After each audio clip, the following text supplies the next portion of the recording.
Hello YouTube Music, what have you been up to?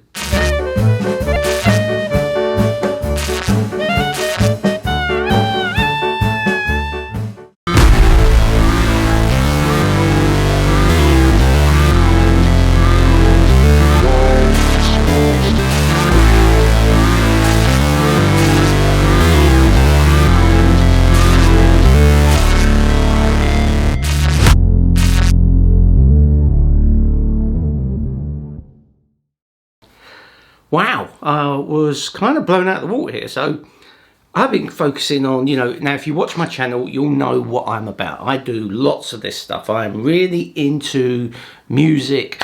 I love the streaming services. My channel, I bring to you, and I get lots and lots of requests of people asking me to bring. I've got one coming up on Tidal as well, which is an interesting video.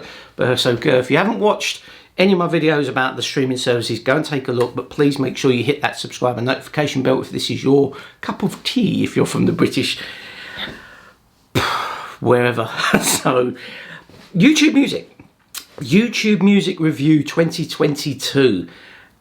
I've been concentrating on Spotify. I've been concentrating on Apple Music. I've been looking at the two giants, and I've been back and forth. Watch my videos, you'll see what I mean. And all the while in the background, there's been this little silent assassin called YouTube Music. And they have been doing some incredible stuff.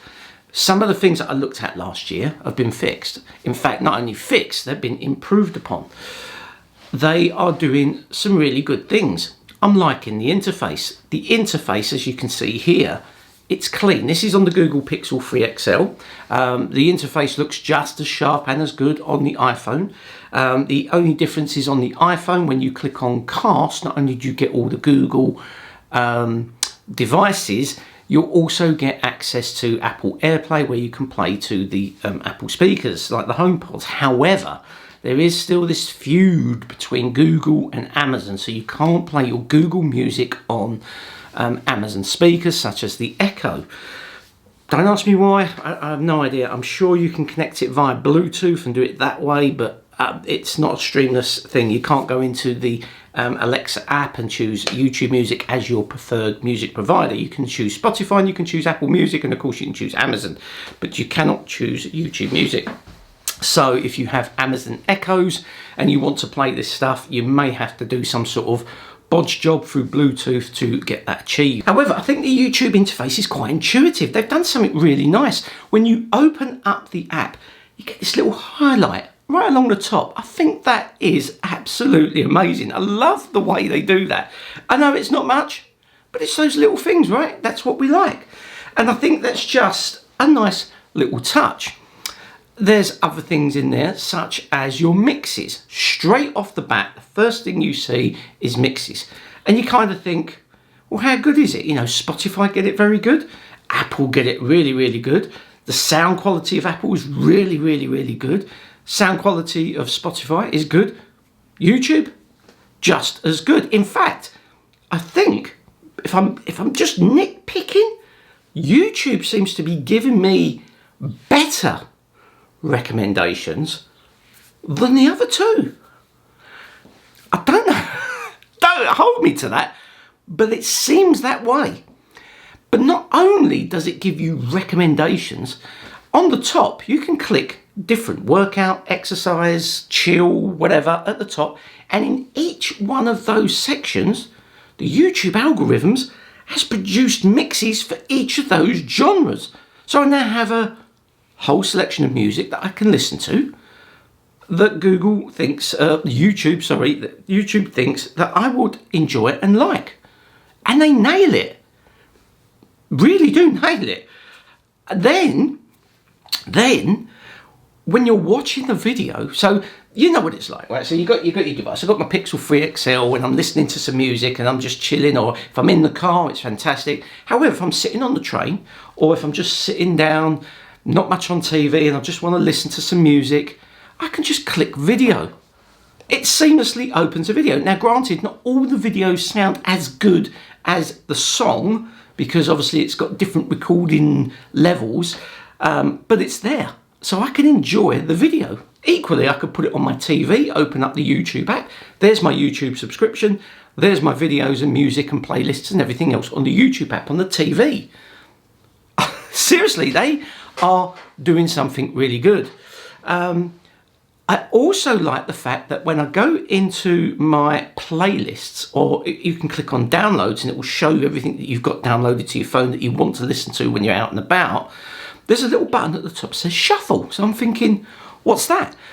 It shuffles a mixture of your songs from all of your downloaded playlists. So you're not tied to that one particular type of genre of music and playlist. It mixes it up a little. I like it. I really like it. On top of that, I'm finding music in YouTube that I didn't find on Spotify and Apple. YouTube seems to have a larger catalogue. I don't know how or why. I like it. So far, interface, check, looks good. Nice little touches. Mixes and recommended music for me, check. Not only is it recommending music, it's also doing different genres and recommendations of music as well. Brilliant. And I like the fact that straight off the bat, there's this little thumbs up, thumbs down. Click on that. It puts it into my library. But on top of that, it also puts Google's algorithms into overdrive. It says, oh, Steve likes that song, but he doesn't like that one. I'm not going to recommend that crap anymore. I'm going to recommend more like this. It just does it. Now, to do that in Apple, you have to have the song open. You have to click on the three dots. Then you get the list. In Spotify, you just get a heart. I think it makes more sense to tell the software, I don't like that song. I don't like that particular music, but I love that song. I like that particular music. Maybe it's just me. I think that feature should be across the board. Apple does have it, but you've got to click on something, go down, say, I love this song. This song's not for me, and it'll update the algorithms of Apple or the DJs, whatever they do to make that music. But it's right there with Google. It's easy. You open up a particular song. There's a nice little list across the top. You can click add to playlist. Click start a radio. Okay. What is missing? Yeah, I know I'm praising up Google YouTube Music here quite a bit. There are a couple of bits. Okay. First bit. Lyrics. I love looking and watching and reading the lyrics as the music's playing. Apple were the first to nail this with the three dots to let you know when the music's going to come in and you can sing to your heart's content. I think Spotify's done a very good iteration of it with the nice little coloured cards that you can scroll up from the bottom and you can see that. Does it really well. At the moment, YouTube is just a text file. It's there. You can read it. It just needs a little bit of touching up. It needs to be a bit more Apple-y, Spotify-y, or their own kind of mix into that. That's what it needs. However, here is the big clincher for me. I cancelled my YouTube Premium subscription for music, and I watch a lot of YouTube. Oh my God, I forgot how irritating adverts were on YouTube because I've had YouTube Premium for so long. I just watch it. I don't even think about it. But the moment I took that subscription off to not have the YouTube music anymore because I was more focused on Apple and Spotify, it really messed up me watching YouTube because you get an advert that you can't skip. Then you get an advert that you can skip. Then you're halfway through watching a video that you're into, and then the video has another advert. They've got me. I don't know, tell me, hit me up in the comments, have they got you? So let's have a little look at the interface on the desktop. So what we're going to do is we're going to have a quick look at this desktop here. So this is Apple Music within YouTube. You also get a nice little desktop app down here, which it does basically. It's not a desktop app as such. It's just a web app that kind of just sits there, right? So it just gives you this, but without the taskbar at the top. So it's the same thing. Again, looking at this app, it's nice, it's clean, it's easy. Is it as good as Apple Music on the desktop as Spotify? No, it's not. But it does the job. You can cast. I can click on this and I can cast. Again, I can't cast to, even though I'm on a Mac, I can't cast to my speakers here. It can only be Google speakers that are available, which you can see here. I have a few Google speakers traced around the house, which is fine, that's not a problem. You also get the caption side of it. What options do you get? You can go into settings and it will just give you your playback, your privacy, your recommendations and so forth. You don't get many, not like you do with Apple or Google Music. However, it's a nice clean interface. There's a lot of black space here, depending whether you have the dark mode or whatever. And again, just like the app on the phone, it does. You've got the explore side of things, and you can look at new releases, you can look at charts, you can look at moods and genres. You've got your top songs, what's trending. But again, straight away, look. Okay, I can click straight on play. It's there. And right down here you get the play bar. Again, I can click on it. However, I can click that up. Now I can see a little bit more information. But look, what's there? Right there. I can click on the video. I can see the video instantly and switch straight to the song. But listen to the sound quality.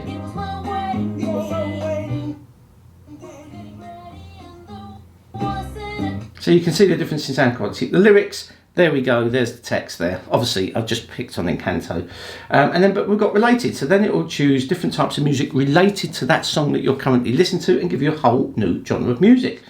There's loads of different stuff that you can do. I mean, on here, we can click on Start Radio, Play Next, Add to the Queue, Add to our liked songs, Add to Playlist, Remove from the Queue, go to the album, go to the artists. I mean, go to the artist, what's on the artist. So then it shows you the artist and what they've created. Then we go to our library. So this is what we've got. This is our library that we've created. We have our albums. We've got our recently added A to Z. There's a lot of stuff. There's subscriptions. I don't know what the subscriptions is, but we've got our albums that we can choose. So if we just want to listen to an album that we've got, it's there.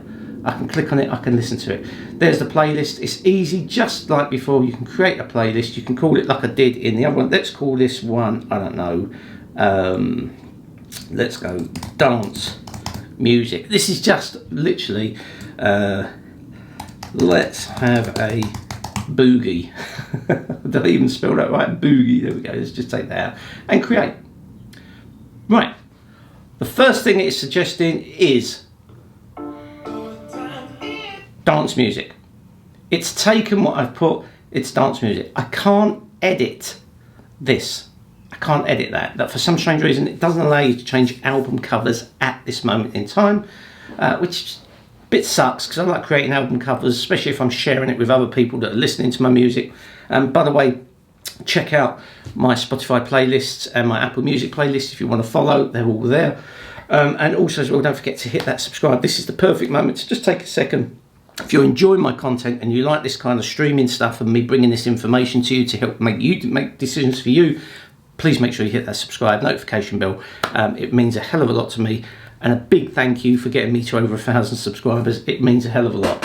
So yeah, you can edit the playlist, but it's automatically, and I can refresh that. And like before, I'll get to a certain level, like I said before, and then that will just stop. I don't know what that's about, whether there's a library limitation, I don't know. But again, I've got shuffle, I've got repeat, I've got volume, I've got all that stuff. So if you've got a desktop computer, it will do everything that you need it to, from, you name it, it's there. It's got the whole lot. I mean, even if you want to search, if there's something you want to search, it seems to have it all, whether you're doing videos, whether you're doing music playlists, video playlists, YouTube Music just seems to have it. And it's there. God damn YouTube Music, god damn you. Yes, YouTube Music, I just think, you know, you've done it, you're doing all the right things, you're moving in the right direction. However, although there is becoming a bigger following for YouTube Music, it's still not really taking off. And there is just something about Spotify. There is just something about Apple Music. And I said this before, and if you watch my previous videos, if Apple Music did playlist suggestions like they do in Spotify, like they do in YouTube Music, they kind of have it all, because they also have videos in Apple Music. Not to the extent that you got in YouTube Music, but Apple is also limited to Apple speakers. Yes, you can put it on the Google side of things, because you can select Apple Music in the YouTube Home, in the Google Home app, and that will play that. You can also select Spotify, and you can also select Deezer and Tidal and all that stuff. YouTube and Google work very well together, of course.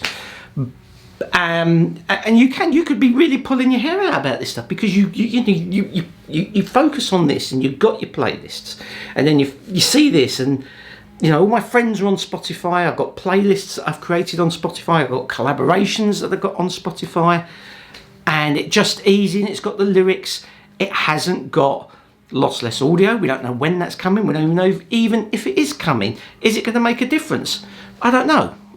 Maybe not, because majority of the time you do listen on your AirPods or your earphones or whatever it might be that you use, and you're not overly fussed. However, I know Apple are bringing out some AirPods that's going to deliver lossless audio. I don't quite know what technology they're going to be using, but I hear that they're bringing out these earbuds that's going to give you lossless audio, and there is a difference. I don't care what you say or anyone else says.